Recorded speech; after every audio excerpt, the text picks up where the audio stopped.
Cricket news.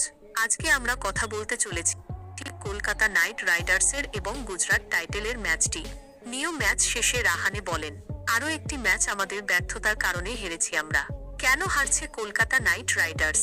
1-2 করে সব খামতি বলে দিচ্ছেন অজিঙ্ক্য রাহানে। কেকেআরের অধিনায়ক জানেন কোথায় কোথায় তাদের উন্নতি প্রয়োজন, কিন্তু কিভাবে উন্নতি হবে তা জানেন না তিনি। অর্থাৎ সমস্যা জানলেও সমাধানের পথ বার করতে পারছেন না রাহানে। সেই কারণেই কোনো রকমে পরিস্থিতি সামাল দেওয়ার চেষ্টা করছেন তিনি। ঘরের মাঠে গুজরাট টাইটান্সের কাছে 39 রানে হেরেছে কেকেআর। 199 রান তারা করতে নেমে হতাশ করেছেন ব্যাটারেরা। এই ম্যাচে হারের দায় ব্যাটারদের উপরেই চাপিয়েছেন রাহানে। খেলা শেষে রাহানে বলেন, 199 রান তারা করতে গেলে শুরুটা ভালো করা দরকার ছিল, কিন্তু আমাদের ওপেনিং ভালো হচ্ছে না। যত তাড়াতাড়ি সম্ভব আমাদের ভুল থেকে শিক্ষা নিতে হবে। এই উইকেটে গুজরাটকে 198 রানে আটকে রাখার কৃতিত্ব বোলারদের দিয়েছেন রাহানে। তাদের কোনো দোষ দেখছেন না তিনি। নাইট অধিনায়ক বলেন, আমার মনে হয়েছে এই উইকেটে 199 রান তাড়া করা সম্ভব। ওদের 200 রানের নিচে আটকাতে পেরেছি। বোলারেরা নিজেদের কাজ করেছে। ওরা শুরুটা ভালো করেছিল। বোলারদের বিরুদ্ধে আমার কোনো অভিযোগ নেই। ওরা ভালো বল করেছে। কেকেআরের ব্যাটিংয়ের টপ অর্ডারের পাশাপাশি মিডল অর্ডারও ব্যর্থ। ভেঙ্কটেশ আয়ার, রিঙ্কু সিংহ, আন্দ্রে রাসেল, রমনদীপ সিংহেরা রান করতে পারছেন না। মিডল অর্ডারের সমস্যা জানেন রাহানে। তিনি বলেন, মিডল অর্ডারে আমাদের ভালো ব্যাট করতে হবে।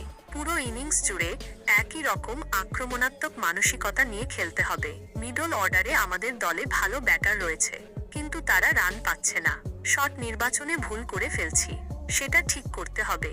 যদি দল হিসাবে আরও 1% আমরা ভাল হতে পারি, সেটাই গুরুত্বপূর্ণ। সব থেকে বড় কথা রাহানে জানালেন যে আমাদের এই ম্যাচে 20 থেকে 25 রানের মতো এক্সট্রা দিয়ে ফেলেছি আমরা। আমাদের কাছে ফিল্ডিং খুব একটা ভালো হয়নি। উল্টো দিকে গুজরাট টাইটেলস মারাত্মকভাবে বোলিং থেকে, ব্যাটিং থেকে এবং ফিল্ডিং থেকে মারাত্মক করেছেন এবং কলকাতা নাইট রাইডার্স প্লেয়াররা ভালো করতে পারেননি। আমার বিশ্বাস আমরা ঘুরে দাঁড়াবো। রাহানের এই বয়ানগুলো শুনে তোমার কি মতামত কমেন্টে লিখে অবশ্যই জানাও। ঠিক তাই আরও বলেন রাহানে, আমাদের টপ অর্ডারের পাশাপাশি মিডল অর্ডারও ব্যর্থ। ভেঙ্কটেশ আয়ার, রিঙ্কু সিংহ, আন্দ্রে রাসেল, রমনদীপ সিংহেরা রান করতে পারছেন না। মিডল অর্ডারের ব্যাটসম্যানরা যদি ছন্দে ফিরে আসে, তাহলে শত্রুপক্ষ টিমকে হারাতে কোনো সমস্যা হবে না।